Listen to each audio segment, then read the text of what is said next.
नमस्कार दोस्तों, मैं हूं आशुतोष कुमार। आज का ये वीडियो जो है इसके ऊपर हम बात करेंगे नेम मैनेजर फंक्शन के बारे में। यहाँ पे अगर आप देखेंगे तो ये हमारा डेटाबेस दिया हुआ है। नेम मैनेजर का ऑप्शन आपको फॉर्मूला में यहाँ पे आपको मिलेगा डिफाइन में नेम मैनेजर ऑप्शन। तो ये पूरा जो ऑप्शन है डिफाइन नेम का पार्ट है और नेम मैनेजर का काम होता है कि बड़े से बड़े डेटा को सेलेक्ट करने के लिए हम नेम मैनेजर का इस्तेमाल करते हैं। तो कैसे करते हैं? तो एक मैं आपको इसको सिंपल यूज बताऊंगा और एक इसका एडवांस यूज बताऊंगा जो कि हमारे डेटाबेस में यूज होता है। तो सबसे पहले देखो, यहाँ पे हमारे पास ये टेबल है।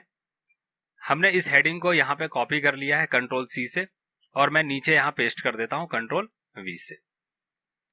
इसमें हम पहला एग्जाम्पल बना रहे हैं। इसमें से हम कुछ आईडी ले लेते हैं, जैसे ये एक आईडी ले लेते हैं। ये दोनों आईडी लेने के बाद अब एक जर्नल हम फॉर्मूला लगाते हैं। तो फॉर्मूला कैसे लगाएंगे? तो हमने यहाँ पे प्रेस किया इक्वल वी लुकअप और इसके बाद हमने ये आईडी ले ली, उसके बाद लगाएंगे कॉमा और सिलेक्ट करेंगे टेबल एरे। तो टेबल एरे के लिए हमें ये पूरा डाटा लेना पड़ता है। अब ये हमने पूरा डाटा सेलेक्ट कर लिया।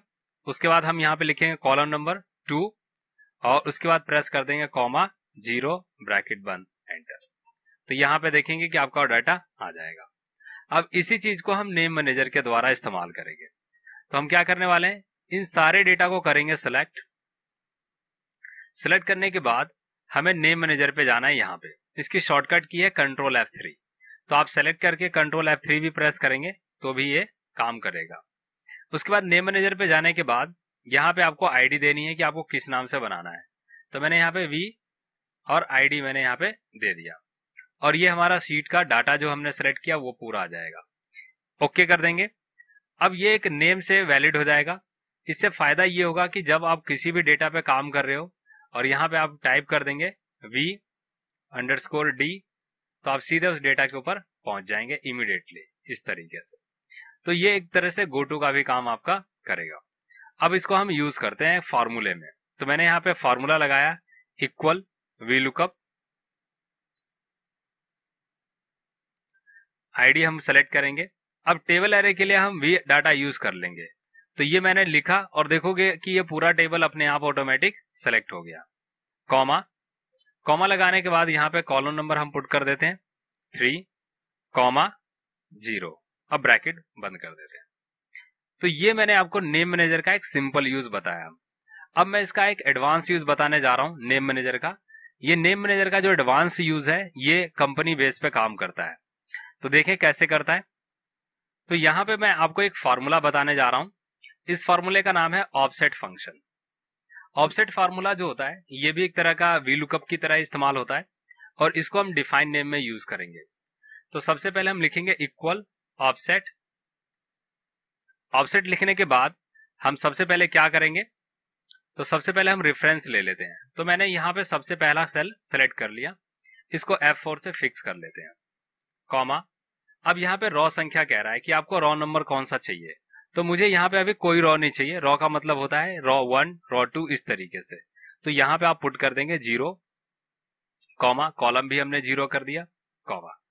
अब यहाँ पे हाइट देखो, देख सकते हैं दिया हुआ है। तो हाइट में हम यहाँ पे काउंटा का फॉर्मूला लगाएंगे। काउंटा का इसलिए लगा रहे हैं ताकि ये न्यूमेरिक और वैल्यू दोनों को काउंट कर सके और इससे हम पूरा जो है डेटा का रेंज वो सारा सेलेक्ट कर लेंगे। F4 से फिक्स कर देंगे, ब्रैकेट बंद, कॉमा। फिर से दोबारा हम काउंटा लगाएंगे। काउंटा लगाने के बाद अब इस बार हम क्या करेंगे, कॉलम की ब्रेथ सेलेक्ट कर लेंगे। तो यहां से हमने इसको सेलेक्ट कर लिया, F4 करके ब्रैकेट बंद करके एंटर कर देंगे। तो यहाँ पे अभी एरर आ गया। तो इसके लिए आपको प्रेस करना है कंट्रोल शिफ्ट एंटर। तो आप देखेंगे कि यहाँ पे एक आईडी आपकी आ चुकी है क्योंकि हमने रॉ और कॉलम का जो सर्च दिया है वो 0 दिया है। अब ये फॉर्मूला आपको कॉपी कर लेना है पूरा कंट्रोल सी से और प्रेस करना है कंट्रोल F3 और यहां पे आपको इसे न्यू करके ऐड कर लेना है पूरे फॉर्मूले को। सॉरी,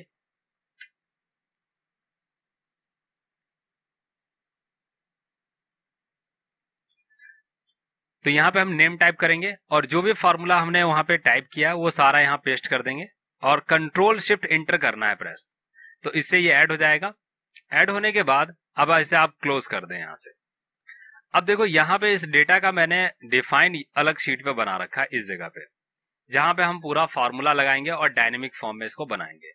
तो सबसे पहले प्रेस करना है इक्वल वी लुकअप, आईडी करेंगे सिलेक्ट, कॉमा, और जो हमने डिफाइन अभी किया है वो डेटा हम इसमें पुट कर देंगे। तो मैंने यहाँ पे टाइप करना है वी और ये रहा हमारा डेटा, कॉमा। अब यहाँ पे पूछ रहा है कि column index number. Basically column के लिए हम क्या करते थे कि यहाँ पे संख्या लिखते थे 2 3 4 5 इस तरीके से। तो हम यहाँ पे यूज करने वाले हैं एक फॉर्मूला मैच का। तो यहाँ पे हम रीजन ले लेंगे, कॉमा, रीजन लेने के बाद हम यहाँ पे डेटा उठा लेंगे पूरा का पूरा।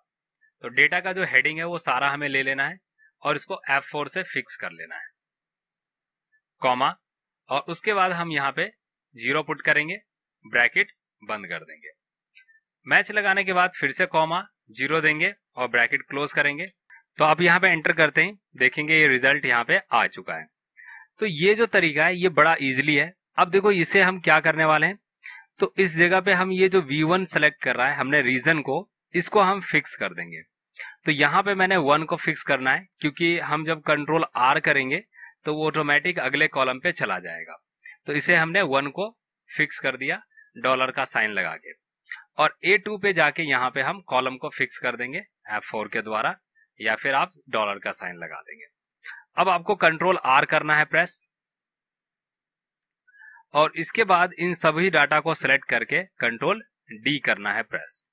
तो जैसे ही आप कंट्रोल D प्रेस करेंगे आप देखेंगे कि सारा डाटा जो है वो ऑटोमेटिक तरीके से इसके अंदर में आ गया है।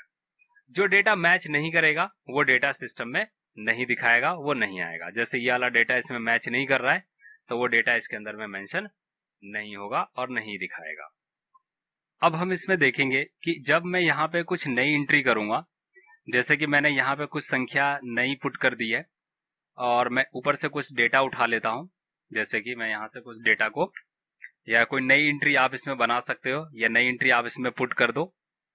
तो यहाँ पे अगर आप देखोगे तो यहाँ पे हमने कुछ नई एंट्री इसमें मेंशन कर दी है। अब जैसे कि हमें इस डेटा के अंदर में कुछ एंट्री और जोड़ दी है डेटा में, अब वो उसको डिफाइंड हमें करना है एक्सेल के ऊपर। तो अगर मैं इस चीज को यहाँ पे सर्च करता हूं तो आप देखेंगे कि ऑटोमेटिक तरीके से डेटा जो है हमारा वो आ जाएगा इसके अंदर में। ये देखिए, तो ऑटोमेटिक तरीके से आने का मतलब ये है कि अगर आप इसमें और एंट्री ऐड करते जाएंगे, चाहे आप 10 एंट्री बना रहे हो, चाहे 20 एंट्री बना रहे हो, चाहे आप कितनी भी एंट्री बना रहे हो, वो डेटा ऑटोमेटिक तरीके से यहाँ पे आपको प्लस हो जाएगा और आपकी एंट्री जो है वो एक डायनेमिक फॉर्म में तैयार हो जाएगी। तो 2 तरीके से इसका यूज कर सकते हो, एक नॉर्मल तरीके से, और अगर आप कोई बढ़िया और बड़े डेटाबेस के ऊपर काम कर रहे हो डायनेमिक फॉर्म में, तो उसके लिए इसका आप यूज कर सकते हो डिफाइन नेम का या नेम मैनेजर। ये दोनों एक ही चीज पे काम करता है। तो आपको ये वीडियो कैसी लगी मुझे कमेंट बॉक्स में जरूर लिख के बताएं, और वीडियो को लाइक जरूर कर लें, शेयर कर दें, चैनल को सब्सक्राइब कर लें। वीडियो पे बने रहने के लिए बहुत बहुत धन्यवाद। Thank you for watching this video.